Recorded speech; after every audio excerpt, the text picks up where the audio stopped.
Bueno, entonces este es el contenido de la unidad 3 y última unidad del curso, ¿cierto? Que va a tener dos clases nomás, ¿ya? Una teórica y la otra de aspectos prácticos o metodología para la investigación de la biodiversidad del suelo, ¿ya? Este es un caso de estudio aplicado de ecología y biodiversidad, pero solo del suelo.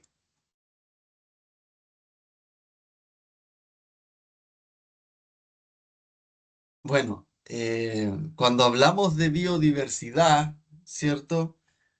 Cuando hablamos de cuantificación de biodiversidad, cuando hablamos de eh, estructuras de comunidades, ¿cierto? En ecología, generalmente se estudian los ecosistemas terrestres, son muy poco estudiados los ecosistemas marítimos y mucho menos estudiados aún los ecosistemas del suelo, ¿ya? Resulta que en el suelo están ocurriendo una serie de procesos, ¿cierto? Una serie de transformaciones de la materia súper importantes a nivel de funcionamiento del ecosistema, ¿cierto? Como esos procesos que son base de una serie de servicios ecosistémicos de los cuales depende el funcionamiento de ese ecosistema terrestre y poder decir, por ejemplo, que cada molécula, ¿cierto?, que está formando parte de nosotros y de nuestra alimentación, pasó en algún momento por el suelo, ¿ya? Eh, el hombre históricamente atribuye su existencia al suelo. La palabra hombre, que en latín es homo, tiene un origen etimológico en humus, que es suelo cultivable. Y en hebreo, este otro dato que después supe, hombre es Adán y tierra cultivable es Adamá, ¿ya? Entonces existe una relación conocida históricamente de la importancia del suelo. La importancia del ecosistema suelo es tal que podemos hablar de un iceberg, ¿cierto? Del cual hemos estado estudiando solo la punta del iceberg.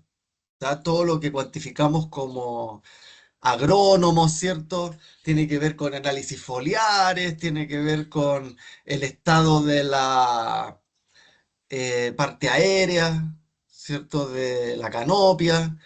Poco hablamos de la raíz, de la estructura de las raíces, ¿cierto? De la importancia de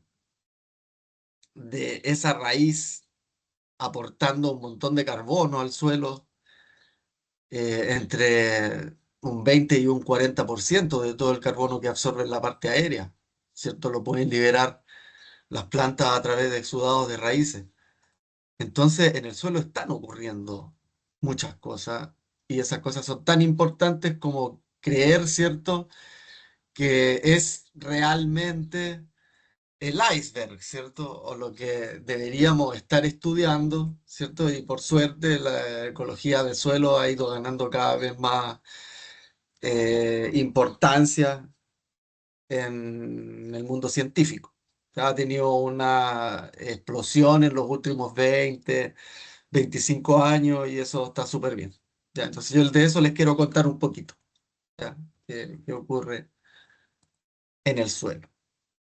Bueno, el suelo es en la interfase de la parte sólida, la parte líquida, la parte gaseosa y la vida en el planeta. Ya es la interfase entre la litósfera, ¿cierto? Todo lo que es la roca, lo que después se transforma en piedras, en arena, en limo, arcilla, todo como formación del suelo.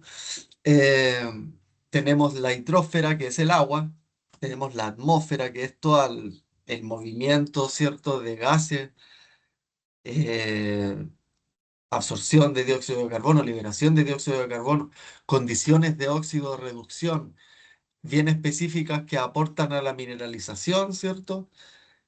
Y la vida, ya, la vida que es muy diversa, ¿cierto? Vamos a hablar de eso. Y toda esa interfase, porque el suelo no es suelo si no tiene esas cuatro cosas. Ya las tiene que tener las cuatro simultáneamente. Ya si no, eh, no es suelo, ¿cierto? Es un sustrato, ¿cierto?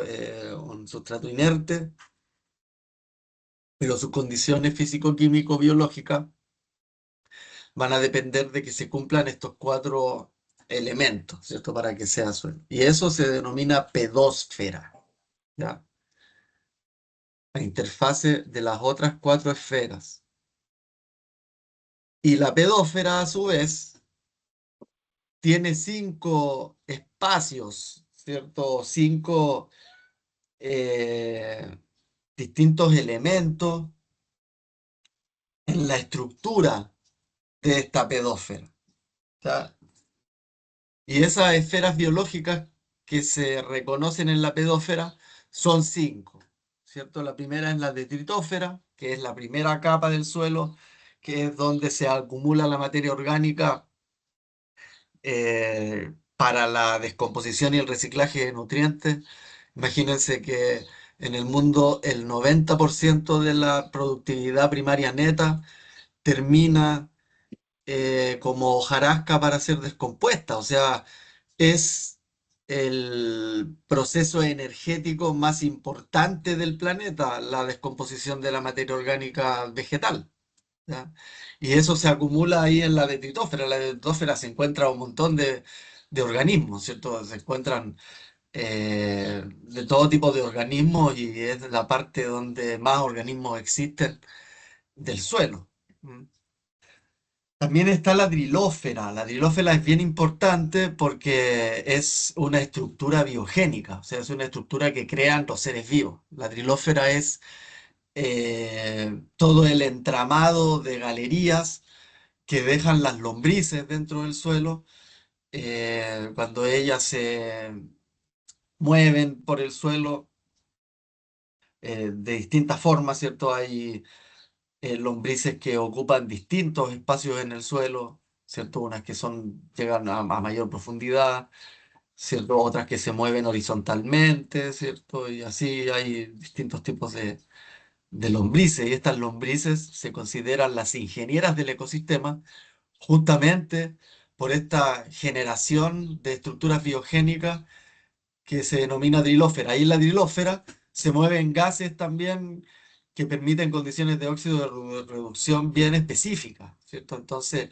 ocurren procesos de mineralización microbiológica en la drilósfera que no ocurren en otros espacios del suelo. ¿Ya? Y eso es porque las lombrices también van dejando un mucus, ¿cierto? Cuando pasan, que entrega un montón de aminoácidos y activa la microbiota, ¿cierto? Es bien interesante lo que hacen las lombrices en el suelo, son súper importantes las lombrices. Tanto que crean una esfera biológica por sí misma. Otra esfera biológica es la porósfera, y la porósfera es el poro, el espacio que queda entre las partículas de arcilla y limo en la agregación del suelo. Esto es las partículas de arcilla, limo y arena que se ordenan y dejan espacios de aire, ¿cierto? Que se llenan con aire y agua, y también microorganismos, ¿cierto? Y ahí se generan también condiciones bien específicas de transformación de la materia. Entonces el espacio poroso es también una esfera biológica, ya esa es la porósfera. La otra es la agregatósfera, que es el segundo nivel después de un agregado, ¿cierto? Tenéis un espacio que se genera entre los agregados, ¿ya? Y ese espacio entre los agregados es la agregatósfera. Y por último, y una de las más importantes también desde el punto de vista energético, es la rizósfera. ¿Ya? La rizósfera es por donde ingresan las raíces, ¿cierto? Por donde se mueven las raíces Eso también va dejando un espacio ahí que es colonizado por nuevas raíces, ¿cierto? Que profundizan aún más, ¿cierto? Después esa planta puede morir y esa raíz puede ser de nuevo colonizada por otra raíz y es bien interesante lo que ocurre en la rizósfera, ¿ya? También se crean galerías, se crea un montón de materia orgánica, carbono directamente, como el bombeo, ¿cierto? De exudados de carbono. eh, Cuando esas raíces están todavía activas. Eh, Ahí también ocurren condiciones, ¿cierto?, de activación microbiológica eh, muy interesantes y diversas que dan actividad, ¿cierto?, metabólica a todos los procesos en el suelo. Eh, Hace un par de años, ¿cierto? Porque este dato que le estoy dando de Giri es del 2005, ¿ah?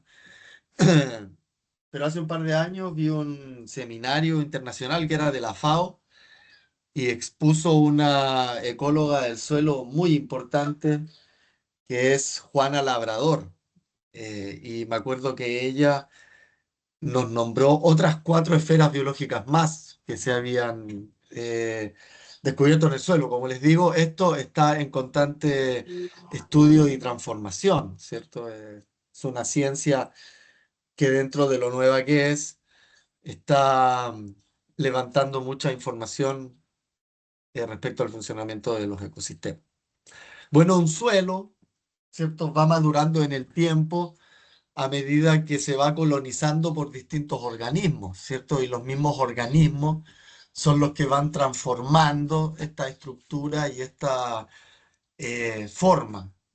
Eh, un suelo cada vez más maduro, ¿cierto? Va a tener una distinta estructura respecto a un suelo que está en sus inicios de transformación. Un suelo se transforma por el clima, se transforma por la topografía, se transforma por su material madre, ¿cierto? Y principalmente se transforma por la biota, ¿cierto? La vida, las plantas, ¿cierto? Y el resto de organismos que llegan la empiezan a transformar. Y esos organismos empiezan a ocupar distintos espacios, distintas esferas ecológicas en el suelo y empiezan a colonizarlo en las distintas horizontes que se pueden identificar en todos los suelos, ¿cierto?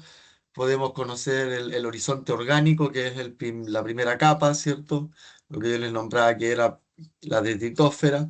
Después tenemos un horizonte A, un horizonte B, a veces un horizonte E, y después tienen un horizonte C, que es la roca madre, ¿cierto? Pero desde la roca madre se empieza a fragmentar e interperizar hasta la superficie. Y ahí van penetrando las raíces, van ingresando lombrices, entonces ese material transformado comienza a revolverse y se transforma, ¿cierto?, en esta estructura que nosotros conocemos como suelo, ¿ya? Bueno, un suelo saludable, un suelo vivo, debiese ser un suelo lleno de cosas, ¿ya? Debiésemos tener el suelo lleno de organismos vivos, ¿ya? Debiese estar lleno de bacterias, hongos, algas, ¿cierto? Eh, m- Microfauna, mesofauna, macrofauna, megafauna, ¿cierto? Dependiendo del tamaño de organismo y debiesen estar todos presentes. Mientras más maduro el suelo, más organismos hay presentes y más saludable, más sano, más eh, productivo, ¿cierto? Más funcional es, ¿ya? A diferencia de lo que nos mostraban, ¿cierto? En la agronomía clásica, ¿cierto? De que lo que importaba era solo lo que había acá arriba, como les decía, cuantifiquemos la producción de fruto, cuantifiquemos el área foliar, cuantifiquemos todo lo aéreo, pero olvidémonos de lo que ocurre en el suelo y ojalá que en el suelo no haya nada vivo, ¿cierto? Usemos bactericidas, algicidas, usemos herbicidas, ¿cierto? Necesitamos un sustrato inerte para poder ponerle fertilizantes químicos, ¿cierto? y poder obtener productividad de ahí, ¿cierto? Por suerte, los suelos siempre han sido muy resilientes y siempre se mantiene alguna actividad microbiológica que permite la mineralización de esos fertilizantes químicos que se agregan, ¿cierto? Porque si no fuera por la actividad microbiológica, los fertilizantes químicos no servirían para nada, ¿cierto? Los fertilizantes químicos se encuentran en una forma molecular que no es asimilable por las plantas, ¿cierto? Las plantas asimilan la transformación microbiológica de esa molécula y eso se llama mineralización. ¿Ya? Entonces, como les digo, por suerte, por más mal que hemos tratado a los suelos, todavía los suelos sostienen actividad microbiológica que permite que podamos seguir maltratando, ¿no es cierto? Y que sean resilientes. Pero el suelo debiésemos tratarlo de otra forma totalmente distinta, ¿cierto? Hoy en día la fitopatología del suelo eh, ya no se basa tanto en la aplicación de agroquímicos, sino todo lo contrario, ¿cierto? En la aplicación de enmiendas biológicas llenas de microbios, ¿cierto? Mientras más microbios hay, menos enfermedades del suelo hay, ¿cierto? Eso ya se descubrió, ¿cierto? Y cambia el paradigma de la fitopatología del suelo de una forma importante, también en los últimos 15 10 años. Ya esto es emergente. Entonces debiésemos esperar de un suelo saludable un suelo que contenga mucha vida, ya, muchos organismos de distintas formas. Si nosotros tomamos, ¿cierto?, una muestra de suelo, ¿cierto?, vamos a un campo, vamos a un bosque, ¿cierto?, ojalá un suelo saludable, ¿cierto?, y pescamos una muestra de suelo y le sacamos los bichos que hay en ese suelo, debiésemos encontrar estas cosas. ¿Ya? Por lo menos, ¿cierto? Larvas de coleópteros, ¿cierto? Coleópteros, enquitreidos, que son un tipo de lombrices más chiquititas, ¿cierto? Lombrices, arañas, ¿cierto? Larvas de distintos otros tipos de organismos, también larvas de dípteras, ¿cierto? Eh, colémbolos, ácaros oribátidos, ¿cierto? Un montón de ácaros, y estas son las cosas que debiésemos pillar, ¿ya? Y estas cosas debiésemos encontrarlas en los suelos y no es malo que estén, ¿cierto? No es algo que debamos temer, ¿cierto? Mientras más de estas cosas hay, eso va a estar más equilibrado, ¿ya? Si tienen poco de esas cosas, lo más probable es que esa sea una plaga, ¿cierto? Porque va a estar dominando la biodiversidad, ¿cierto? Adelante, Vicente, hable nomás. Profe, ¿hay registros de colémbolos aquí en Chile? ¿Qué? ¿Registros de colémbolos? Sí, hay un montón de colémbolos. De hecho, oye, es maravilloso. El 95 al 97% de los organismos de mesofauna que usted puede encontrar en los suelos de Chile son entre colémbolos y ácaros oribátidos. Estamos hablando de, no sé, yo en mi tesis de agronomía nomás encontré como 80 colémbolos distintos, ¿cierto? En 39 campos que estaban en transición orgánica. eh, Son muy diversos, ¿cierto? Y son maravillosos esos organismos, ¿ya? Vamos a ver algunos de ellos. Eh, Gracias. bueno, la fauna del suelo, como les decía, son estas distintas cosas, ¿cierto? Las termitas, los distintos tipos de coleópteros, colémbolos de un tipo, colémbolos de otro tipo, ¿cierto? Tijeretas también, ¿cierto? Mil pies, también hay 100 pies, ¿cierto? Eh, Hay arañas, hormigas, lombrices, ¿cierto? Esas cosas debiésemos tenerlas y encontrarlas, ¿ya? Y son muy diversos, además, ¿cierto? Debiésemos encontrar diversidad alta, también nemátodos, ¿cierto? Siempre los nemátodos nos los muestran como organismos fitopatógenos, ¿cierto? De que debemos temer o tenemos que matarlos a todos, ¿cierto? Resulta que existen siete géneros de nemátodos que pueden ser fitopatógenos o generar problemas en la agricultura, ¿cierto? De una diversidad de más de 5.000 nemátodos que por lo menos se conocen, ¿cierto? O tal vez más. Como les digo, esto está totalmente en transformación en el último tiempo.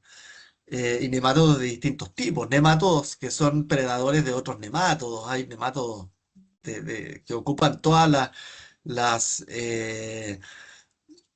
los nichos ecológicos en el suelo, ¿ya? Ácaros también, hay ácaros que de todas formas, ácaros descomponedores como ácaros predadores de ácaros o ácaros predadores de colémbolos, ¿cierto? Tenemos montones de organismos, ¿cierto?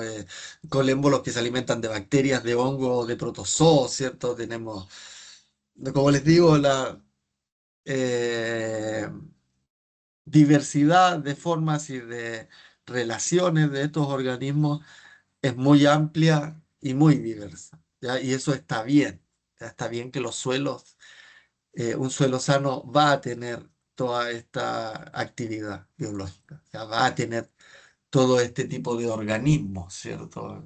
Eh, y debe tener todo ese tipo de organismos, debe tener hongos, debe tener bacterias, nemátodos, distintos tipos de nemátodos, mientras más nemátodos mejor, ¿cierto? No salirse ya a cambiar la visión clásica de que a los nemátodos había que solarizarlos y matarlos a todos, ¿cierto? Ahora, como les digo, hay que diversificar, hay que meter más bichos, hay que meter más hongos, más bacterias, hay que meter microorganismos de bosque. El paradigma va por ese lado, ¿ya? Meter organismos para que esto se vuelva cada vez más eh, complejo y diverso, ¿ya? Bueno, los organismos en el suelo eh, se clasifican. Álvaro, adelante, no más hablen, el cualquiera que quiera hablar tiene la palabra, ¿cierto? Ahora, eso de decir, no hay que usar nematicidas, No, exacto, no hay, en el suelo no hay que nematocidas. usar ningún SIDA. Pero, ¿qué se usa? ¿Qué se usa ahora? ¿Otros nematodos? Claro, en general, enmiendas ¿Voladores? biológicas, lo que se está haciendo es utilizar té de compost, té de humus, té de suelo de bosque, se cultivan microorganismos de bosque para aplicarlos después al suelo, también se están cultivando algas para aplicarlos al suelo, se aplican algas con aminoácidos de algas marinas, ¿cierto? Con distintos microorganismos como potenciadores de la actividad biológica del suelo. Pero Eso eso la es, regula, ¿no? es Como lo que que se está haciendo ahora, debería, claro, es que los organismos se regulan solos. Ocurre algo bien interesante como eh, claro, respuesta a la interacción entre distintos organismos, que es una regulación biológica de las poblaciones de organismos, ¿cierto? En una comunidad donde hay muchas poblaciones, cualquier población que empieza a tener una densidad muy alta, ¿cierto? Se transforma en un nuevo nicho ecológico, es una fuente energética para otro organismo, ¿cierto? Cualquier otro organismo que sea oportunista ecológico y que pueda utilizar esa energía, la va a utilizar, ¿ya? Entonces ese organismo que claro. comienza a ser eh, muy abundante en un contexto, ¿cierto?, de alta diversidad, se va a transformar en un nuevo nicho trófico que va a utilizar otro organismo y ese el organismo lo va a regular, Se ¿cierto? Y lo va autorregula. a dejar regulado cuando ya deje de ser una fuente energética importante. Ahí lo van a dejar de lado porque van a ir a comer otra cosa, ¿cierto? Así se regulan las poblaciones en el suelo, eso se llaman relaciones denso-dependientes, que fueron estudiados por los ecólogos muy famosos Lotka y Volterra, ya las relaciones predador-presa, por ejemplo. En ese estudio, los pesticidas que se aplican a la fauna que está en el aire, por ejemplo, y que queda residual en el suelo, ¿afecta al suelo? Y claro, obvio, si al final, mira, imagínate que toda la hojarasca de los frutales que después va a terminar en el suelo va cargado de un montón de plaguicidas. Si es que no quisieras aplicar algo al suelo, se lo vas a estar aplicando igual si aplicas algo de forma foliar, porque todas esas hojas van a terminar en el suelo. Ya comprendo, profesor. Gracias. Sí, entonces siempre hay vías de contaminación. Hay que estudiar De hecho, harto. el tema de la Ya, contaminación pues. del suelo es bien terrible, porque en el suelo las cosas se eutrofican, se vuelven parte del ecosistema, se asimilan por la biodiversidad y de hecho es la misma biota la que termina quelatando, regulando y sanándose a sí misma. Eso se llama bioremediación de suelo. Bueno, los suelos, como les decía, los bichos del suelo se clasifican por su tamaño, ¿cierto? Lo que le llaman microflora es todo lo microscópico, ya lo que solo podemos ver a través de un microscopio, ¿cierto? Haciendo una preparación con tinción, ¿cierto? Todo eso le vamos a llamar microflora, ¿ya? Después hay otra que ya se puede observar con lupa, ¿cierto? Eh, que se denomina microfauna, ¿cierto? Esa es por tamaño menor a 0,2 milímetros, ¿cierto? El ancho del cuerpo adulto, que sería el espacio que utilizan para moverse y vivir, ¿cierto? Después por tamaño viene la mesofauna, que es entre 0,2 milímetros y 2 milímetros. Y por último, bueno, no por último, después viene la macrofauna, que es mayor a 2 milímetros hasta 4 milímetros. Y hay otra que se denomina megafauna, que es mayor a 4 milímetros. ¿Ya? Eh, Según esos autores, ¿cierto? Eso, así se denominan los organismos del suelo, ¿ya? Por su tamaño. La microbiota, entonces, como les decía, son bacterias, hongos, actinomycetes, eh, ¿cómo se llaman estos? Molicutes, ¿cierto? Distintos procariontes, que como les decía, se pueden observar a través de tinciones y a través del microscopio, ¿cierto? Y son organismos uni o multicelulares que eh, tienen también una importancia relativa importante eh, en toda la transformación del carbono en el suelo. Mm. Ahí podemos observar distintos, como les decía, procariontes dentro de la biota del suelo. La microfauna ya son protozoarios, rotíferos, nemátodos. Entonces ya se pueden observar con lupa o a simple vista, se puede ver un pelito, podemos ver un nemátodo, ¿cierto?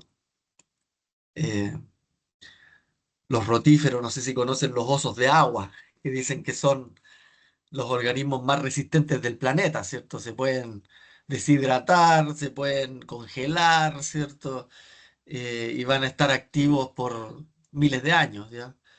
Eh, los famosos osos de agua.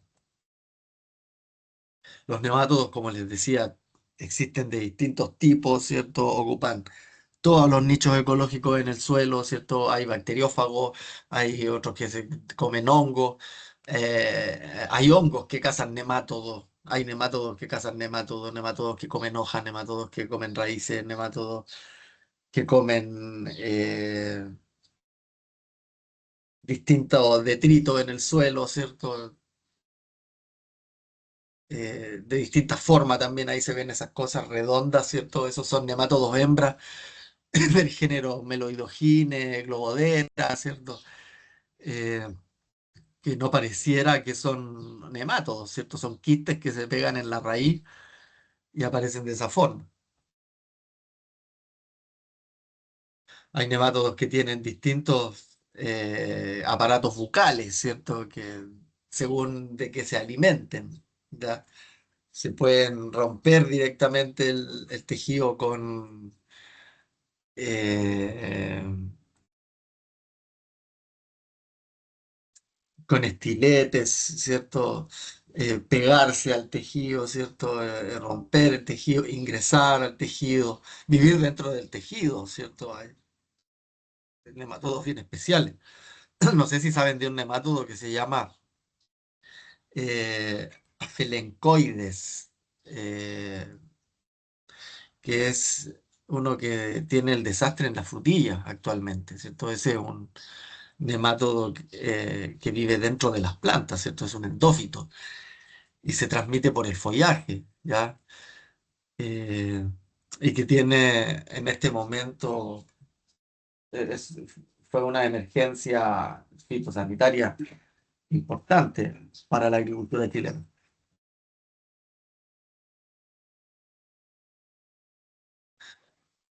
¿Mm? Hay fitoparásitas, ¿cierto? Que se alimentan de plantas, tenemos fungívoros, que son los que se alimentan de hongos, ¿cierto? Tenemos bacteriófagos, que se alimentan de bacterias, tenemos predadores, que se alimentan de otros nemátodos, ¿cierto? Tenemos omnívoros, que se alimentan de lo que pillan, ¿cierto? Que pueden tener o no un estilete. Después viene la mesofauna. Aquí la mesofauna es la locura, ¿ya? Yo estudié mucho la mesofauna, con estos bichitos hice mi doctorado. Y con estos bichitos hice mi tesis de grado también, ¿ya? Bueno, gracias a mi tesis de grado después me pude ganar la beca doctoral, ¿cierto? Pero fue en estos bichitos, que en ese entonces eran muy poco estudiados, ¿ya? Entonces, bueno, sigue siendo muy poco estudiado, ¿ya? Yo le recomiendo a cualquier persona que quiera estudiar algo en lo cual vaya a la segura, ¿cierto? Porque lo que estudie de ahí sirve, ¿cierto? En lugar de ponerse a estudiar algo que ya está muy estudiado. Es la mesofauna del suelo. En Chile se conoce muy poco de la mesofauna del suelo, prácticamente nada de la mesofauna de los bosques en el suelo, ¿cierto? Muy poco de lo que se conoce de los agroecosistemas, ¿cierto? Pero son muy diversos, ¿cierto? Yo en mi tesis de grado encontré como 120 y tantas cosas distintas solo de estos bichos chicos nomás, ya solo de mesofauna. Eh, Y ahí dominan los microartrópodos, ¿cierto? Que son los ácaros, de distintos tipos, ácaros que son predadores, ácaros que se alimentan de materia orgánica, ácaros que tienen formas también muy raras, ¿cierto? Son organismos que parecen extraterrestres, ¿cierto? Cuando uno los observa en la lupa es una locura. Ya también tenemos los colémbolos, ¿cierto?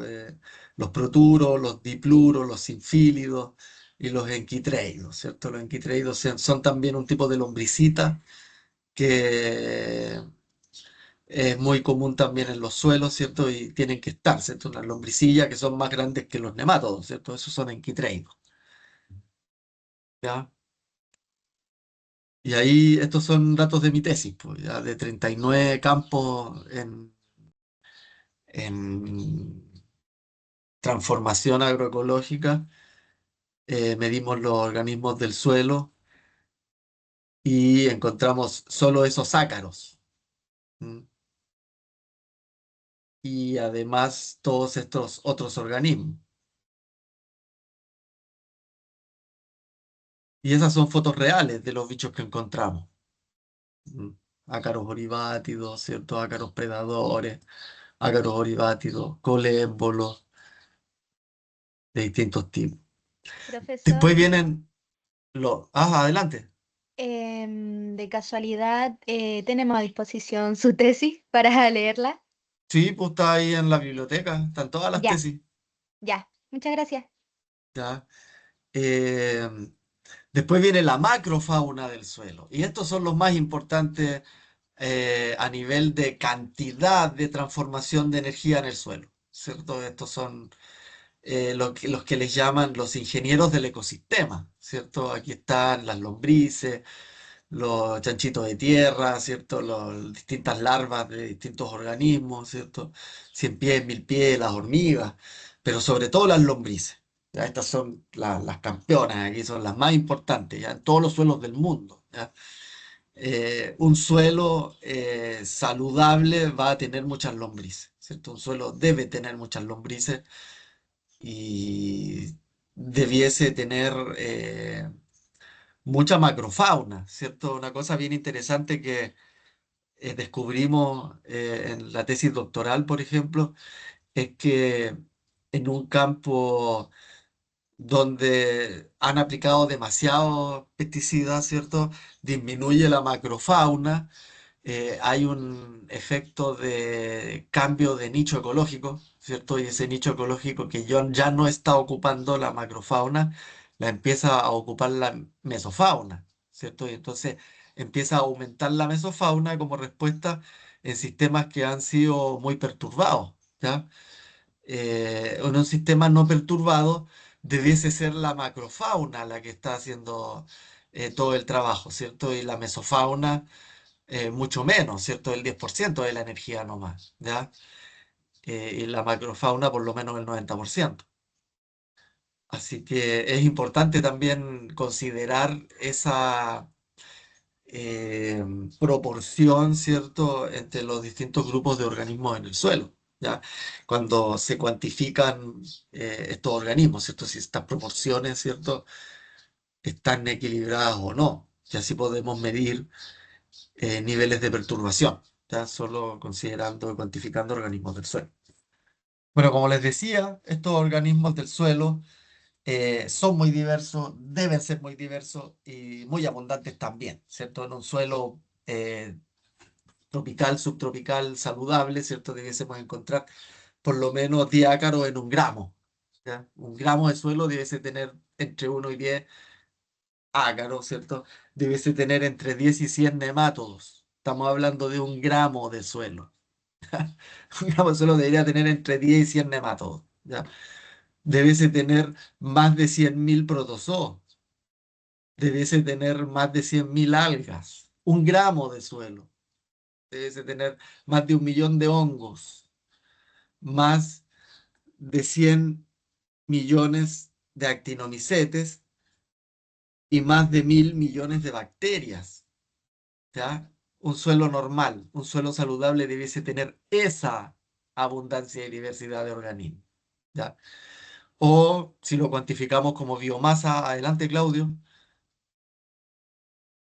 Profe, entonces si usted me dice que toda esa cantidad debería tener un suelo saludable, un suelo que está con agricultura tradicional, con químicos y labranza, entonces no tiene nada de eso, o sea, a lo mejor tiene, pero muy poca escala.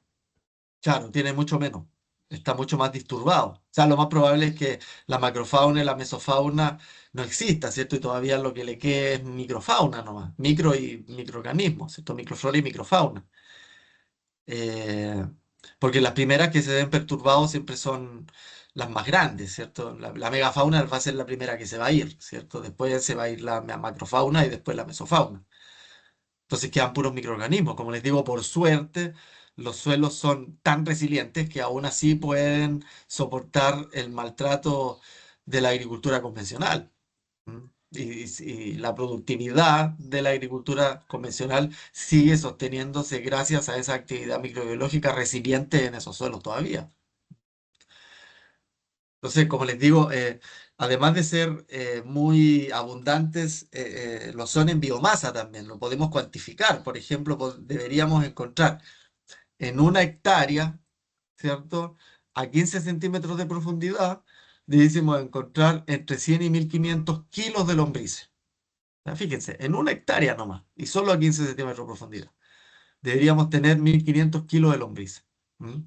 150 kilos de ácaro, ¿ya? Entre 10 y 150 kilos de nemátodo, entre 20 y 200 kilos de protozoos, ¿cierto? Y así seguimos leyendo los datos hasta llegar a, no sé, 15.000 kilos de hongo.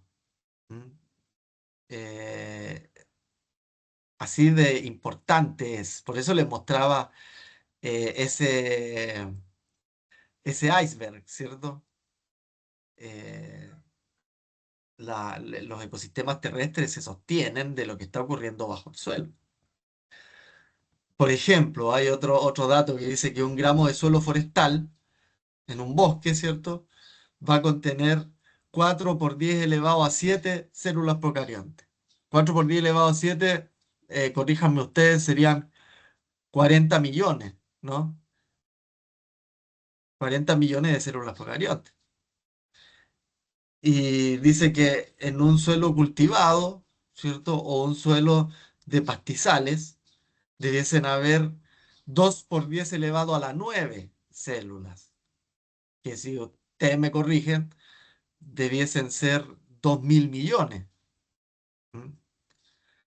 Eh, es una locura cuantificar, por ejemplo, que también eso lo hacen ahora solo con técnicas moleculares y con procesadores de última generación, ¿cierto? Cuantificar, por ejemplo, la biodiversidad de procariontes del suelo. Imagínense si en 1 gramo se van a encontrar 2.000 millones, ¿cierto?, de organismos. Imagínense cómo van a clasificar eso. Bueno, ese desafío lo vamos a ver la siguiente clase que es de metodologías para cuantificar cosas del suelo. Ahora estamos viendo qué son las cosas del suelo nomás. Bueno, y en el suelo entonces hay otra investigación, ¿cierto? Que muestra, por ejemplo, que de bacterias en el suelo debiesen haber 6.000 que se conocen en total en el suelo, o sea, se conocen en el mundo. De protozoos se conocen 1.050, ¿cierto? De hongos micorrízicos, glomeromicota, 150 se conocen, ¿cierto? De nemátodos se conocen 3.000. Yo había leído otro dato que ya se conocían 5.000, ¿cierto? Distintos nemátodos del suelo. De colémbolos, fíjense ustedes, 20.000 colémbolos distintos de suelo. ¿Ya? Se conocen. De esto ya deben ser muchos más. De ácaros de suelo, 45.000 que se conocen. ¿Ya? Eh, y, y esto sigue en aumento.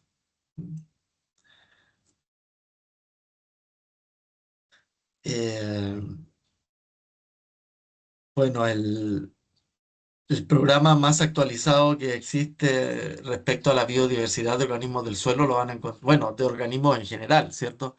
Si quieren ver alguna vez, buscar cuál es la clasificación taxonómica de algún organismo que tengan la duda, el dato más certero es The Tree of Life Web Project, ¿ya? O el proyecto web del árbol de la vida.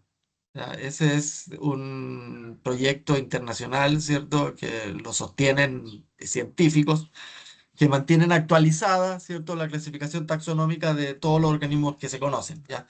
Porque los organismos siempre van cambiando su clasificación, ¿cierto? Entonces, si quieren buscar la clasificación última científica reconocida, váyanse acá, al Tree of Web Life Project, y eso lo encuentran en internet. ¿Ya? Y ahí, como les digo, aparece la clasificación taxonómica de cualquier organismo que quieran reconocer en este mundo, y es bien interesante. Bueno, y ahí se conocen ya todos esos organismos, ¿cierto?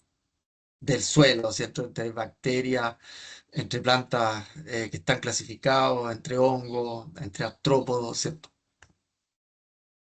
Más de 57.517 nodos están clasificados como organismos del suelo. Y solo de procariontes podemos tener esta clasificación de procariontes del suelo, ¿ya? Que también está en actual. Bueno, imagínense que el dato es del 2002, está bastante antiguo. Ya han pasado ya 23 años de esto y vaya a saber cómo estará el, el árbol ahora. Ya, bueno, los distintos organismos del suelo van a ocupar distintos espacios en el suelo dependiendo del tamaño de partículas y el tamaño del organismo, ¿cierto? El tamaño del poro, ¿cierto? Si existen en arcilla, limo, arenas, grava, por donde se van a poder mover dependiendo del tamaño, ¿cierto? Como les digo siempre, los más grandes van a ser los primeros afectados cuando hay alguna disturbio y después hacia abajo, ¿ya? Los más resilientes siempre son los más pequeños que se encuentran resguardados, ¿cierto? En los poros más pequeños del suelo. Y la red trófica del suelo es bien interesante, partiendo por la fuente que sería toda la productividad primaria neta, ¿cierto? El 90% de eso que termina en el suelo y que es movilizado por los organismos del suelo hacia las distintas profundidades del suelo, en los distintos horizontes del suelo. Ya lo van moviendo distintos organismos entre ácaros, colémbolos, lombrices, ¿cierto? Entonces esos residuos vegetales que caen se transforman en detritos que es aprovechado por algunos organismos que pueden ser hongos o bacterias que se alimentan o del detrito o directamente de esos residuos vegetales, y otros decomponedores primarios que se alimentan directamente de los residuos vegetales, que también pueden ser ácaros o colémbolos, ¿cierto? Y después tenemos decomponedores secundarios que se alimentan del detrito o se alimentan de los hongos y bacterias que se están alimentando del detrito. Y por último tenemos los predadores, que serían la cima de la cadena alimenticia, la cima de la cadena trófica en los suelos, que se estarían alimentando de los descomponedores primarios y de los descomponedores secundarios. ¿Ya?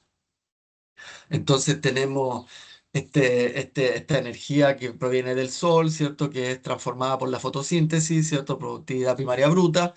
Luego se pierde la respiración de esas plantas, ¿cierto? Como productividad primaria, o sea, como respiración, ¿cierto? Y lo que queda es la productividad primaria neta, que después termina, ¿cierto? Como hojarasca en la primera capa del suelo, ¿ya? Y junto con también toda la materia orgánica que queda de las raíces, ¿ya?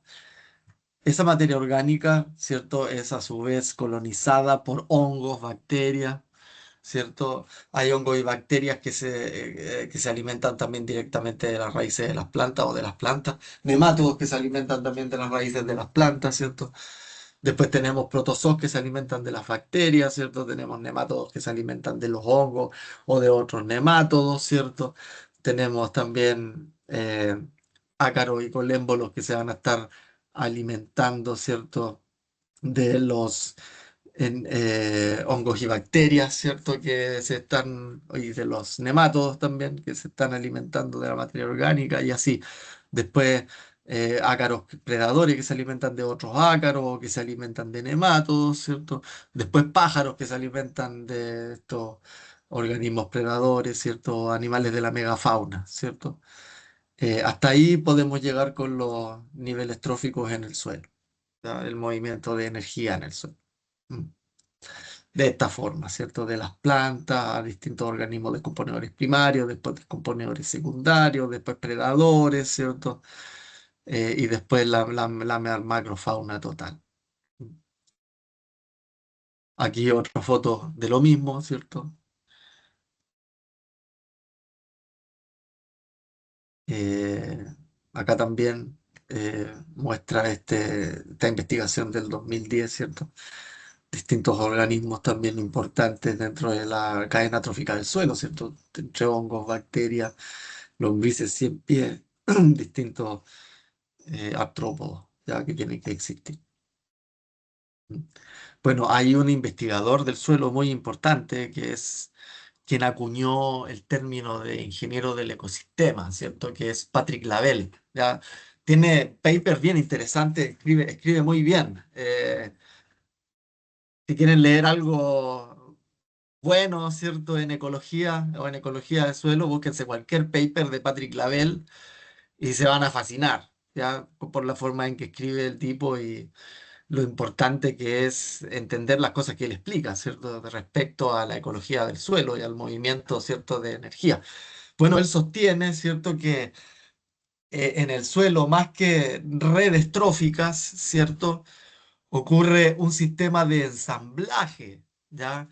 Entre los distintos elementos ecológicos en el suelo que se engranan entre sí, ya como un mecanismo, ¿cierto?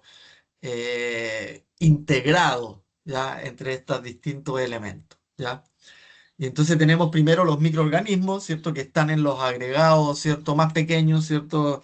Que son los que a su vez van a transformar y van a mineralizar, ¿cierto? Los elementos en el suelo.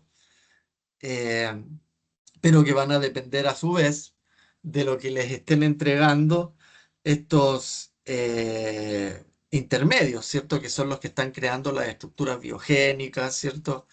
Que son los que llaman ingenieros del ecosistema, ¿cierto? Que van a estar creando esta detritósfera, ¿cierto? Que van a estar dejando este mucus que activa a los microbios, ¿cierto?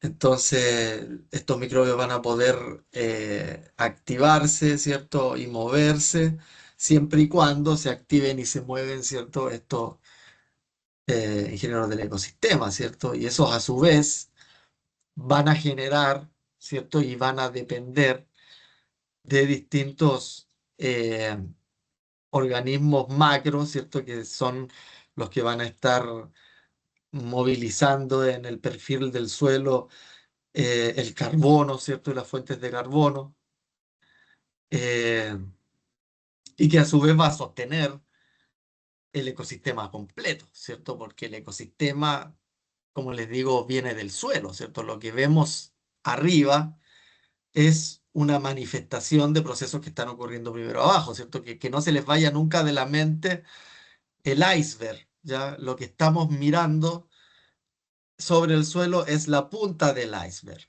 ¿ya? Entonces, todo va a depender, la salud de esa punta del iceberg va a depender de cómo esté primero abajo los otros sistemas, los otros subsistemas que sostienen a todo el ecosistema arriba, ¿ya? Entonces, si nosotros, por alguna razón, intervención, ¿cierto? Vamos sacando alguno de esos engranajes, se desconfigura el sistema completo, ¿cierto? Y tenemos un problema a nivel de ecosistema, ¿ya? Eh, bueno, es un suelo saludable, ¿cierto? Debiese tener una capa, ¿cierto? De tritósfera bien importante, ¿cierto? Debiésemos tener una capa que esté densamente colonizada, ¿cierto? Por raicillas, ¿cierto? Que por lo menos 1 kilómetro de raicillas por metro cuadrado, ¿cierto? En esa primera capa, y esa capa puede absorber entre 20 y 100 milímetros de agua caída, ¿cierto? Y puede sostener agua ahí, mantener humedad en el suelo, ¿cierto? Un suelo tiene que tener su estructura saludable, un suelo que no va a perder la humedad de forma rápida, ¿cierto? El carbono en el suelo es como una esponja de agua, ¿ya? De la forma que sea que esté el carbono en el suelo va a ser una esponja de agua. Entonces es importante. Eh, Hay, por ejemplo, lombrices gigantes, ¿cierto? Que pueden dejar galerías de 1,5 centímetros. Imagínense ustedes el ancho de esas lombrices. Hay lombrices hasta de 2 metros que se han encontrado en Australia.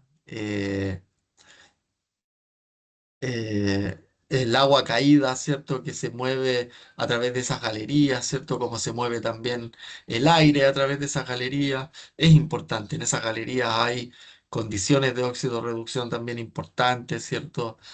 Eh, Tenemos que airear el suelo y llenarlo de agua. ¿Mm? Y en ese sentido, estas estructuras biogénicas son bastante importantes, ¿ya? Por eso que son tan importantes a nivel de llamarlos ingenieros del ecosistema, ¿cierto? Si no fuese por ellos, no existirían los ecosistemas terrestres, así de simple.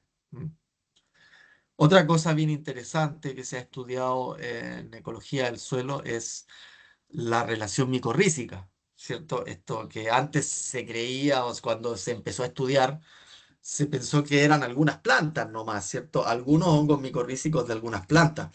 Oh, qué importante y qué interesante relación simbiótica en algunas plantas, ¿cierto? Pero a medida que se fue estudiando, se fueron dando cuenta que esto era bastante generalizado, ya no era algo de algunas plantas nomás y de algunos hongos nomás, sino que eran redes importantísimas dentro de todos los bosques y dentro de todos los cultivos agrícolas y prácticamente una red neuronal, ¿cierto? De intercambio de sustancias en el suelo eh, sostenida por hongos y raíces, ¿ya? Esto también está en pleno estudio, ¿cierto? Súper interesante. Ya se sabe que se movilizan, las plantas se hablan entre sí a través de estas redes, ¿cierto? Se sabe que el hongo también aporta hasta transformaciones hormonales, ¿cierto? Se movilizan también un montón de energía entre plantas sanas y plantas enfermas a través de esta red. Y cada vez que se estudia se profundiza un poco más en esta red, como les digo, prácticamente una red neuronal, ¿cierto? Que ocurre en la capa del suelo, eh, en el cual están casi todas las plantas interconectadas, ¿ya? Como una internet mundial que tienen las plantas. pueden estar diciendo, varios pueden estar diciendo, el profe está re loco, ¿cierto? ¿Qué me está hablando, ¿cierto? Una red de internet. Pero eso no lo digo yo, ¿cierto? Es un investigador muy importante que se llama Stefano Mancuso. Ya si alguien quiere profundizar en este tema, que es muy importante, de hecho, él habla de el origen de la inteligencia de las plantas, ¿cierto? Que sería una inteligencia mundial, viene de esta red, ¿cierto? Que pueden crear las plantas entre sí, ¿cierto? Las plantas se pueden fusionar directamente a través de las raíces, raíz con raíz, ¿cierto? Pero a través del hongo es cuando queda la locura. Eh, y este investigador es de Harvard, es bien importante, y habla de esta red enmarañada, ¿cierto? Muy importante y en pleno estudio, ¿cierto? Que se crea subterráneamente y que están casi todas las plantas interconectadas, ¿ya? Por eso que les digo que es una Internet mundial de plantas, ¿ya? Eh, es muy interesante la investigación de Stefano Mancuso, ¿ya? Si alguien también quiere profundizar en esto. Bueno, tenemos dos tipos de micorrizas, ¿cierto? Las llamadas endomicorrizas y ectomicorrizas, ¿cierto? O las llamadas micorrizas arbusculares, y, que serían las endomicorrizas, ¿cierto? Y el resto que son las ectomicorrizas. Ya aquí tenemos hongos del tipo Ascomycetes y del tipo Basidiomycetes, ¿ya? Eh, en general, no sé si conocen las trufas, ¿cierto? Esos son hongos micorrízicos, hongos que están en relación con otros árboles, ¿cierto? Que pueden conectar árbol, hongo árbol, ¿cierto?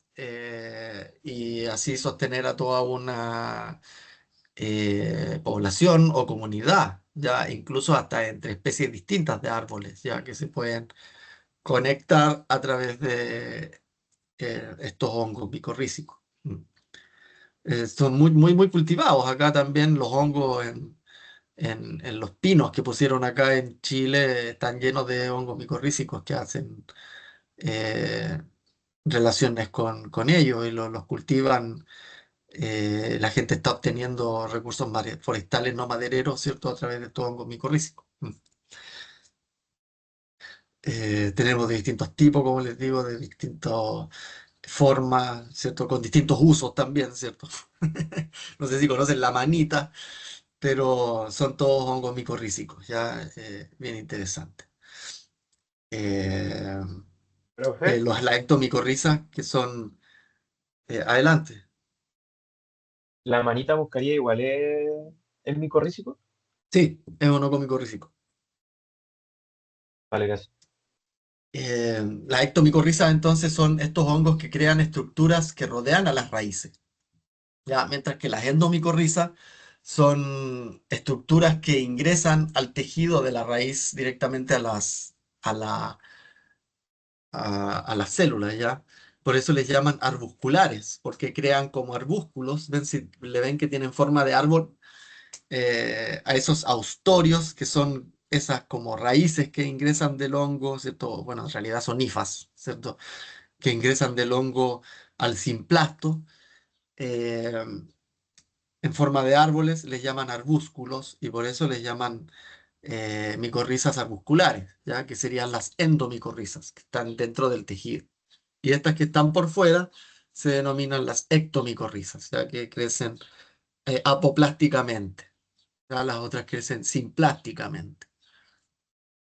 Ahí tenemos una micorriza arbuscular, ¿cierto?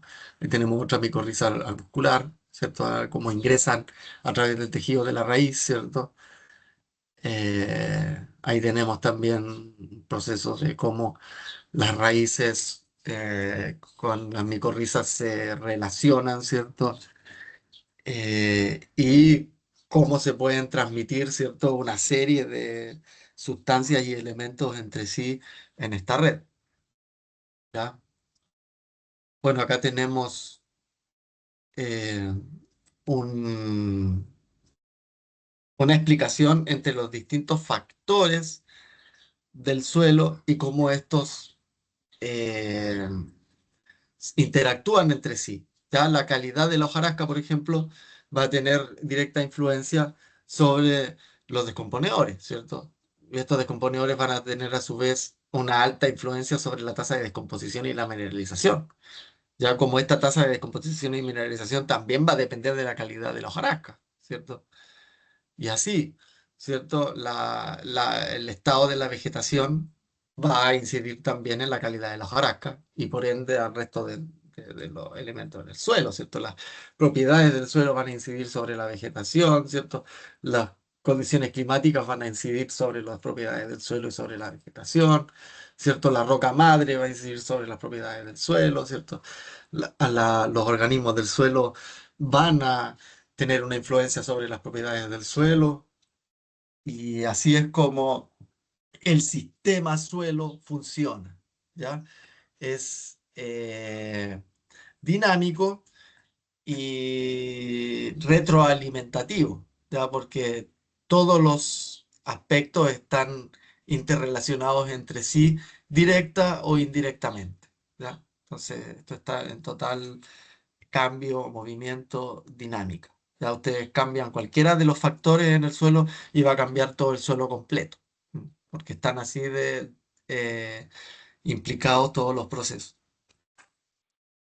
Hay otro investigador, ¿cierto?, del 2016 que hizo una revisión sobre lo que se conoce respecto a funcionalidad del ecosistema, ¿cierto? ¿Qué tan relacionada está esta multifuncionalidad del ecosistema con la biodiversidad del suelo? Y resulta que para un estudio del 2014 existía una relación significativa, ¿cierto?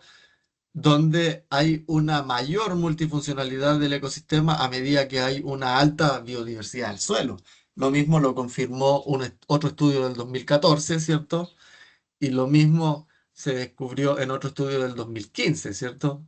A medida que aumenta la biodiversidad, mayor va a ser la multifuncionalidad del ecosistema. ¿Mm? Y la funcionalidad del ecosistema entonces va a ser mayor a medida que sea mayor también la biodiversidad del suelo. Por eso se habla de los ingenieros ecológicos del suelo, ya ingenieros del ecosistema, porque son los que crean las bases que sostienen a toda la productividad de todo el ecosistema en el fondo. ¿Mm? Acá otro investigador, ¿cierto?, del 2019, habla de las distintas escalas, ¿cierto?, y de los distintos factores que son afectados por la escala, ¿ya? Tenemos a nivel de partícula como a nivel de continente, ¿ya? Tenemos a nivel de agregado como a nivel de región, ¿cierto? Hablamos de microescala como hablamos a escala global, ¿ya? Bueno, el clima va a tener efectos, ¿cierto? En escalas mucho más grandes que la topografía, ¿cierto? La vegetación también a más escala, la química, físico-química del suelo a escalas mucho menores, ¿cierto? El material palental, pero fíjense ustedes la textura, por ejemplo, el uso del suelo o la fauna y los microorganismos del suelo tienen efectos, ¿cierto?, a todas las escalas, ¿ya? La biomasa microbial también a todas las escalas, más que distintos indicadores físico-químicos del suelo, ¿ya? Entonces, si vamos a hacer análisis de suelo, lo primero que debiésemos estar haciendo es análisis de biodiversidad del suelo. Pero resulta que siempre nos hemos centrado en análisis de bioquímica del suelo, de físico-química del suelo, ya dejando al último los estudios biológicos del suelo, y cuando deberían ser los más importantes, ¿cierto? Si queremos estudiar a distintas escalas lo que está ocurriendo en ese suelo, ¿ya? Estos suelos van a tener distintas amenazas, ¿cierto?, que van a estar relacionados a distintas funciones y esas funciones a su vez van a estar relacionadas a distintos servicios ecosistémicos que se basen del suelo. ¿Mm? Entonces, eh, es importante, ¿cierto?, y entender que la erosión, el declive de la materia orgánica, la contaminación, la permeabilidad, la compactación, la disminución de la biodiversidad, la salinidad, los aluviones y las inundaciones van a afectar, ¿cierto?, a la provisión de hábitat, al ciclado de elementos, a la descomposición, a la mantención de la estructura del suelo, a la recuperación de poblaciones. ciclos de agua, ciclos de materia orgánica, y a su vez vamos a afectar a todos estos servicios ecosistémicos. Ya, si nosotros afectamos esos servicios ecosistémicos, se acabó la productividad del suelo. ¿Mm? Es así de intrincada la relación de los factores en el suelo. ¿Mm? Otro investigador, ¿cierto?, del 2016 nos dice que prácticamente todas las funciones ecosistémicas se basan en el suelo o en propiedades del suelo. Se basan en las propiedades del suelo. Estamos hablando ya de servicios ecosistémicos a nivel global que tienen que ver con el bienestar humano, ¿cierto? Con los materiales básicos para la vida, para las relaciones sociales, para la seguridad, la libertad de elección que tanto se habla ahora, ¿cierto? La libertad de acción y de elección y la salud. Para tener esas cosas en realidad, ¿cierto? Antes de estar hablando de temas políticos, ¿cierto? Debiésemos estar hablando de tener suelo saludable, ¿cierto? Si no tenemos suelo saludable, olvidémonos de todo el resto, ¿cierto?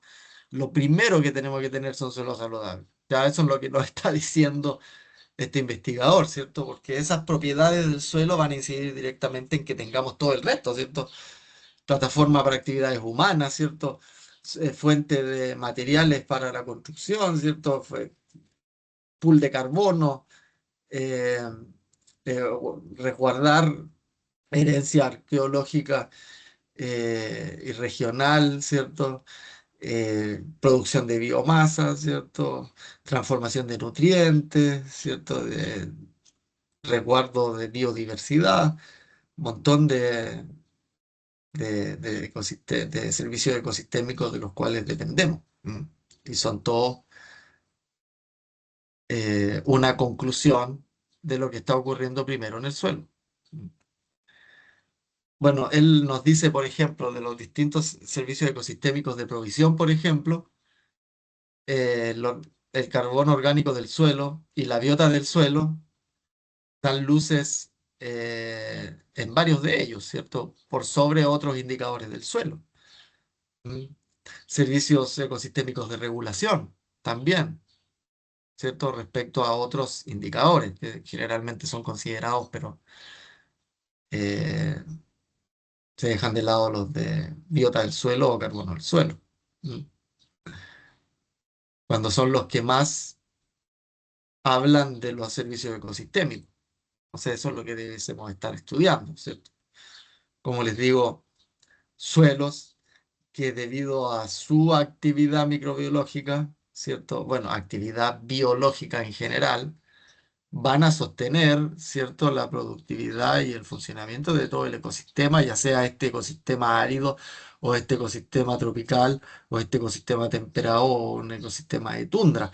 De hecho, no sé si saben ustedes de una noticia de una investigadora que está aplicando enmiendas biológicas de desierto, o sea, bacterias de desierto, para recuperar ciertos suelos desérticos en la tercera región. Ya eso se está haciendo ahora, últimamente. Yo vi la noticia hace poco y me llamó la atención porque al tiro pensé, ¿cuál será la biodiversidad de esos suelos desérticos? O sea, está hablando de biodiversidad que puede sostenerse en condiciones de poca agua, en condiciones de poca materia orgánica, ¿cierto? Eh, Organismos súper resilientes que es probable que también sostengan condiciones de alta salinidad. Entonces son unos súper microorganismos, ¿cierto? Que está tomando del suelo. Y que como son súper microorganismos que deben ser muy rústicos, ¿cierto? Deben sobrevivir, entonces, si sobreviven en las peores condiciones, de más que van a sobrevivir en mejores condiciones. Entonces son organismos altamente colonizables y que pueden aportar, ¿cierto?, una rápida colonización de suelos que están degradados. ¿M? Entonces me pareció una muy buena idea y justo que estamos considerando esta misma eh, diapositiva, ¿cierto?, en el cual se observa una alta, ¿cierto?, actividad microbiológica o una biológica directamente en suelos áridos. ¿M? Porque eso no lo vemos nomás, ¿ya? Pero sí tienen una actividad biológica importante, que todavía se sostienen, ¿cierto? Eh, y como les digo, tienen que existir todo este tipo de organismos y todo este tipo de relaciones en un suelo para sostener lo que hay arriba. Bueno, nosotros en la agricultura, ¿cierto? Podemos hacer distintas cosas. Ya podemos tender hacia la diversificación, ¿cierto? Que sería el camino correcto en vista a toda la información disponible en la ciencia, ¿cierto? O hacer cosas que se hacían en antiguas prácticas, ¿cierto? Que era para reducir la biodiversidad de organismos del suelo. Ya tenemos dos opciones, ¿ya? O tomamos el camino de reducir la biodiversidad del suelo con distintas prácticas, o tomamos la opción de diversificar la biota del suelo con otras distintas prácticas. Y en ese sentido, la que tiene más fuerza, ¿cierto?, para aumentar la biodiversidad del suelo es el uso de las enmiendas orgánicas, está por lejos. Mientras que al contrario, el que más afecta, ¿cierto?, a la disminución de la abundancia y biodiversidad del suelo es la aplicación de pesticidas y contaminantes al suelo. Ya es lo que no debiésemos hacer. Como les digo, cualquier pesticida, cualquier herbicida va a terminar en el suelo igual. Ya, cualquier fungicida, cualquier cosa, cualquier sida que utilizamos va a terminar en el suelo. Y eso va a afectar, ¿cierto?, a la dinámica de la materia orgánica, a la dinámica de la transformación de los nutrientes, ¿cierto?, de forma directa, ¿ya? Podemos también utilizar monocultivos, ¿cierto?, para reducir la diversidad de organismos del suelo. Podemos utilizar quemas agrícolas, ¿cierto?, que es lo que nunca deberíamos utilizar, ¿cierto? No utilizar maquinaria pesada, ¿cierto? No utilizar labranza intensiva, ¿cierto? Lo que sí debemos hacer, ¿cierto?, es rotar cultivos, ¿cierto? Aumentar la diversidad vegetal, ¿cierto? Aumentar cultivos de cobertura, ¿cierto? Reducir la labranza, ¿cierto? Fertilizar con cosas más orgánicas. Si hacemos eso en nuestros suelos agrícolas, vamos a volver, ¿cierto? A recuperar, ¿cierto? La abundancia y la diversidad de los suelos, ¿ya? Y si nosotros aumentamos, ¿cierto?, el uso de los distintos enmiendas biológicas que podemos aplicar al suelo, estas van a tener efectos tanto en los macro y micronutrientes del suelo, en mecanismos fisiológicos de las plantas, ¿cierto? Van a tener efectos también en mecanismos físicos del suelo, van a tener efectos en mecanismos químicos del suelo, eh, van a tener efectos en mecanismos biológicos del suelo, efectos positivos, ¿cierto? Ya sea un bioestimulante que estemos aplicando de alga o una enmienda microbial de bosque o guano, ¿cierto? Que también tiene un montón de microorganismos ruminales, ¿cierto? Mientras más fresco el guano, más microorganismos ruminales tiene y eso también aporta un montón al suelo, ¿cierto? El compost, que también tiene todo una eh, transformación, ¿cierto?, de las comunidades. eh, Mientras va madurando este compost, tiene distintas sucesiones ecológicas de microorganismos en el suelo. Entonces también es de una alta diversidad aplicarlo. El humus de lombriz, también como les digo, la lombriz libera una sustancia que activa a los microbios, entonces el humus de lombriz también es un activador microbial súper importante, ¿cierto? Y por último, el carbono biológico, ¿cierto? El biochar. Cualquier forma de carbono que nosotros agreguemos al suelo ya es una enmienda biológica importante, porque está ahí aplicando energía para alimentando esa red trófica. Y como les decía, ¿cierto? Otra investigación de 2019 que nos muestra cómo activar, ¿cierto?, todos estos mecanismos que hablaba Patrick Lavelle, ¿cierto?, en el suelo, mantienen la funcionalidad del ecosistema en la parte aérea, incluso en la capacidad que tienen estas plantas de defenderse de plagas y de enfermedades, no en el suelo solamente, sino también en la parte aérea. ¿Mm? Estas plantas entonces van a responder siempre y cuando tengan los distintos elementos microbiales en el suelo, ¿cierto? Cuando esta microbiota se encuentre activa y equilibrada, ¿cierto? En el cultivo se van a defender de mejor forma contra patógenos en la parte aérea. ¿Mm? Ahí está, ¿ven? Aumentar los microbiomas del suelo para evitar insectos sobre el suelo. ¿Mm? Entonces aquí nos explica que si hay actividad microbiológica, esto va a tener una implicancia, además de nutricional, hormonal también en la planta, y esta planta se va a poder defender de mejor forma contra plagas y enfermedades, tanto en el suelo como en la parte aérea. Entonces, estamos hablando de control de plagas, estamos hablando de control de enfermedades. Lo primero que hay que hablar es de diversificación microbial del suelo, ¿ya? Porque ahí es donde las plantas obtienen todo lo que necesitan, ¿cierto? No nos olvidemos de eso, ¿cierto? Que los microbios no solo están transformando materia orgánica, generando nutrientes, sino que están generando también hormonas y están generando también reguladores del crecimiento. ¿Ya? Eso también es súper importante, los organismos Plant Growth Promoting Rhizobia, ¿cierto? Los reguladores de crecimiento.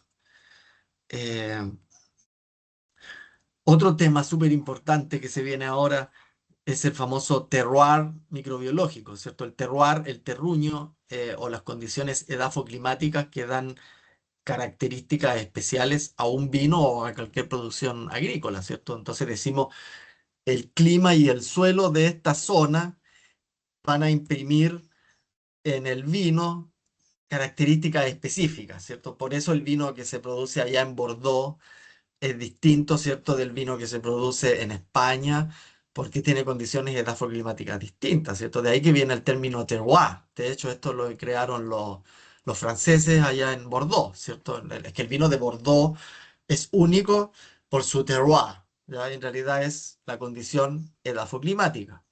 Pero resulta que ahora se sabe que cada ecosistema tiene una diversidad de organismos propia, y esa biodiversidad de organismos propia también va a imprimir en el vino diferenciaciones importantes en su transformación, ¿cierto? Entonces, eh, cada ecosistema va a imprimir distintas características en el vino, pero ya no por sus condiciones solo edafoclimáticas, sino por sus condiciones microbiológicas, ¿ya? Ese es el nuevo concepto de terroir de ahora, porque ya se entiende, ¿cierto?, que existe la interferencia de los microorganismos en la fisiología de las plantas, ¿ya? O sea, el crecimiento de la planta fue influenciado por los microbios, ¿ya? Eso no lo podemos discutir, ¿cierto?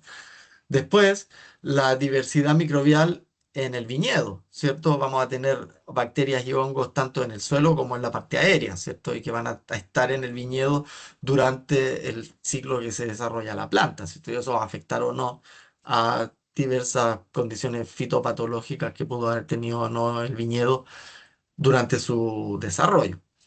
Después hay un tema del efecto de la diversidad microbial en las fermentaciones, ¿cierto? No sé si ustedes han escuchado hablar de las cepas rústicas, que son cepas de levaduras, ¿cierto? Que hacen fermentación de distinto tipo, ¿cierto? Distintas fermentaciones malolácticas, por ejemplo, que imprimen también diferencias en la madurez del vino y en la transformación, ¿cierto? Entonces, si nosotros este vino lo, tra- eh, lo procesamos su fermentación con sus cepas rústicas, ¿cierto?, que vienen del ecosistema, va a tener necesariamente distintas características. Lo otro que también dice que la microbiota, ¿cierto?, determina las prácticas agronómicas y antropogénicas, ¿cierto? Si nosotros usamos el uso de enmiendas biológicas o si usamos plaguicidas, ¿cierto?, vamos a estar incidiendo en este microbioma. Entonces también es sensible a las prácticas culturales que nosotros mismos tengamos, ¿ya? Y por último se habla de marcadores de terroir, ¿cierto? Bueno, contribuciones microbiales a la química del suelo, como les decía, además de la transformación maloláctica, también tienen que ver con la precipitación de ciertas eh, proteínas, ¿cierto?, en su proceso de maduración, y eso también está relacionado a la microbiota del suelo. Y por último, los marcadores de terroir, ya que serían zonas microbiales, las zonas microbiológicas específicas, ¿cierto? Que también se midió en Chile. Hay un estudio bien interesante que habla de las cepas rústicas de tal o cual valle, ¿cierto? Del Valle del Maipo, por ejemplo, del Valle de Cachapoal. Tendrían diferenciación por diferenciaciones en su microbiota. Y por último, ¿cierto? Contarles que toda esta biodiversidad y ecología del suelo, ¿cierto? se termina como consecuencia en la incorporación de carbono al suelo. ¿Ya? Carbono al suelo que puede ser carbono vivo o no vivo. ¿Ya? Entonces, si nosotros incorporamos carbono vivo, va a ir creciendo cada vez más esa proporción de carbono vivo y eso también va a ir acumulando un montón de carbono no vivo. La actividad microbiológica del suelo es lo único que va a sostener el carbono en el suelo. Esto es re loco porque el carbono en el suelo hay dos tipos. Un carbono recalcitrante que se guarda, que queda físico-químicamente estabilizado, y otro carbono que es lábil y que es rápidamente respirable y que se va a transformar en CO2, ¿cierto? En todos los ecosistemas y en todos los suelos degradados, ¿cierto? Como los suelos agrícolas, la tasa de respiración es más importante que la tasa de secuestro de carbono, ¿ya? Y es porque en ecología, ¿cierto? Los sistemas más no tan maduros, ¿cierto? Los sistemas más inmaduros, nuevos, tienden a tener una tasa metabólica mayor, ¿ya? Entonces van a tener una mayor respiración y eso va a hacer que se pierda carbono del suelo. Entonces, los suelos agrícolas y los suelos degradados son suelos productores de CO2 para el ambiente. Mientras que al revés, un suelo con alta actividad microbiológica va a tener una capacidad de secuestro de carbono en el suelo, porque el carbono que se secuestra, el carbono recalcitrante que es físico-químicamente estabilizable en el suelo, es el carbono que viene de la biomasa microbial. ¿Ya? Eso es súper importante ese dato. Entonces, necesitas de este microbio que metabolice ese carbono para que ese carbono se quede en el suelo. ¿Ya? Pero a través de su microbiota y no a través de su, o sea, a través de su biomasa y no a través de su respiración. ¿Ya? Eh, entonces el suelo mientras más maduro sea, menos va a respirar y más va a acumular carbono. Y esa es una forma súper importante de evitar el cambio climático. De hecho, es la forma más rápida, simple, práctica que tenemos de evitarnos todo el cambio climático. Todo el problema del cambio climático se solucionaría si empezamos a gestionar las redes tróficas en el suelo, ¿ya? Si empezamos a transformar esa dinámica del carbono en el suelo. Y esto es súper simple, ya nuestros investigadores en el 2017 cuantificaron la cantidad de dióxido de carbono que libera la humanidad en un año, ¿cierto? Y no es nada más ni nada menos, esto para el 2017, ¿cierto? Que 8,9 gigatoneladas de carbono, ¿ya? 8,9 gigatoneladas de carbono, ¿ya? Y resulta que en el suelo a 2 metros, ¿cierto? Se encuentran 2.400 gigatoneladas de carbono. O se pueden encontrar, se pueden guardar, ¿cierto? 2.400 gigatoneladas de carbono. Imagínense usted. ¿Ya? Entonces, si estamos liberando al año 8,9 gigatoneladas de carbono a la atmósfera y en el suelo podemos resguardar 2.400 gigatoneladas de carbono, entonces resulta que 0,37% del carbono del suelo es lo que estamos liberando a la atmósfera. Entonces, imagínense ustedes si nosotros logramos incorporar al suelo el 0,37% de materia orgánica, ¿cierto? De carbono, estaríamos contrarrestando en su totalidad, ¿cierto? La emanación de gases de efecto invernadero. ¿M? Y eso no es algo muy difícil de lograr, ¿ah?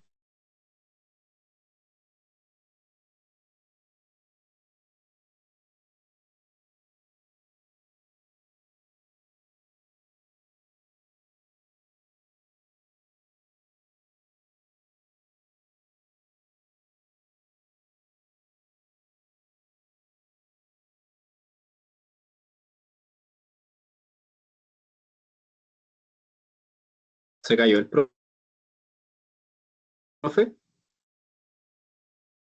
Sí, Rey.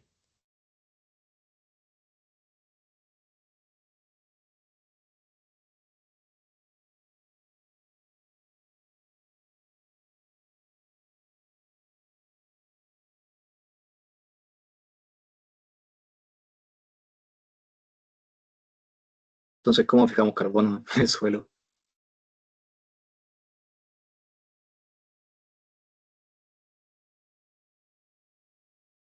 No sé, po, siga con la clase ahora. Yo tampoco. Hola, hola, ¿están por ahí? ¿Me escuchan? Ahí sí, Sí. profe. Sí, disculpen, el computador se me reinició solo, pero era la última diapositiva, así que todo bien. Esta clase va a quedar grabada, ¿cierto? Yo la voy a subir al LMS y estaríamos listos hasta esto. Sí. Profe, ¿cómo se almacena carbono en el suelo? ¿Faltó? Ah, excelente. Bueno, hay unos estudios que indican que si nosotros incorporamos 6 metros cúbicos de compost por hectárea, ¿ya? Vamos a aumentar ¿Ya? en un 1%, de materia orgánica, ¿ya? Para aumentar un 1% de materia orgánica, entonces, 6 metros cúbicos de compost. Y resulta que el humus de lombriz es 6 veces más trabajo cúbico de humus de lombriz. ¿Ya? Fíjense, entonces, un metro Un por cúbico de ciento de materia humus de orgánica. lombriz puede aumentar, claro, un metro cúbico de humus de lombriz por hectárea puede aumentar en un 1% de materia orgánica. ¿Y nosotros cuánto necesitamos aumentar al año? 0,37% nomás. O sea, menos de la mitad del 1%. Entonces, imagínense, si nosotros lográramos incorporar medio metro cúbico de humus de lombriz por hectárea al año, estaríamos contrarrestando totalmente la producción de carbono, ¿Seguro? de Porque calentamiento podemos global. incorporar materia orgánica de carbono desde otras fuentes orgánicas, pues, pero de los combustibles fósiles que están en la atmósfera, ¿cómo se chupan al suelo? ¿Cómo lo hacemos? Ah, bueno, Sí. eso lo hacen las plantas. ¿Ya? Las plantas chupan carbono y ese carbono se mete al suelo. Esa es la idea. ¿Cuánto tenemos que meter? Ah, 0,37% de lo que el suelo puede sostener. Por eso les digo, si nosotros logramos incorporar al año un 1% de materia orgánica, estaríamos haciendo más del doble del trabajo que se requiere hacer, ¿ya? ya, Entonces es bien interesante, porque si nosotros pues, ya. logramos cuantificar la cantidad de hectáreas disponibles que tiene la agricultura, que son el 40% de la superficie mundial, solo con esta práctica, ¿cierto?, de incorporar materia orgánica a los suelos agrícolas, estaríamos reduciendo el problema a la mitad, por lo menos. No es menor lo que dice Minasni. Sí. Eh, ¿A dónde está el...? Acá se me reinició todo, todo, todo.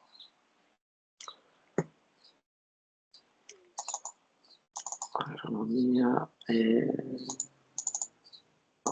ecología y biodiversidad 2025. Clase de ecología y biodiversidad. Claro, gran parte del carbono que chupan las plantas queda en la planta como biomasa, materia seca. Claro, pero acuérdense que el 90% de la biomasa de las plantas termina siendo descompuesta en el suelo. Entonces, como cantidad energética es un montón.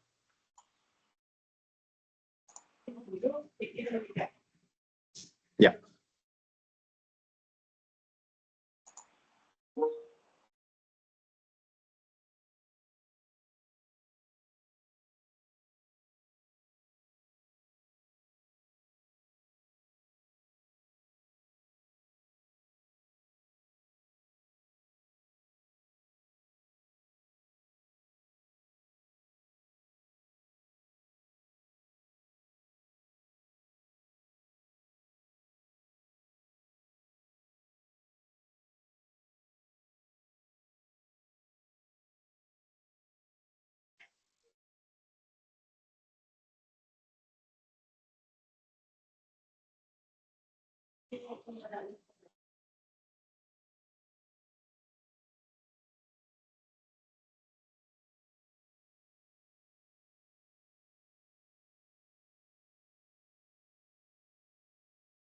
Ya yo me voy. Permiso.